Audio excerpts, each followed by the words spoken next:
Before elections this spring, Louisiana lawmakers switched the state to a closed party primary. Secretary of State Nancy Landry attending the press club this week, talking about the changes on the election landscape. As Alexis Morini reports, with the U.S. Supreme Court yet to issue a decision on new maps for Louisiana's 6th congressional district, officials say they are proceeding with the current maps as they move closer to election day.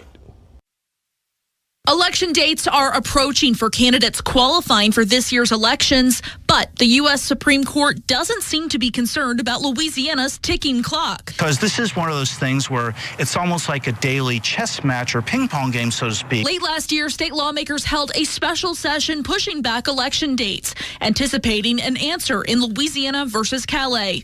The Supreme Court case challenges a congressional map lawmakers drew in 2024, creating Louisiana's second majority-minority U.S. House district. It has always been known that the Supreme Court had no definite date for when they were going to release their decision. Darius Lanus represents Louisiana's Democratic Party. He now calls October's special session a waste of money. This administration deserves to give the answers to the people of Louisiana, and it seems like they're more concerned what's happening on the national stage in Greenland rather than serving the people of Louisiana. Monday, Secretary of State Nancy Landry said for the upcoming elections, her office would continue using the 2024 map. You know, I suppose there is some scenario where we wouldn't be able to, but I mean, there are infinite numbers of scenarios, and I don't want to speculate. Another change for voters, which ballot you'll pick up during primary elections. If you're registered as a Democrat or Republican, you'll only be able to vote in that party's primary. If you're registered as no party, when primaries roll around, you'll be asked if you want the Democratic ballot or the Republican ballot. Everyone who was in the independent party was switched to no party or unaffiliated status.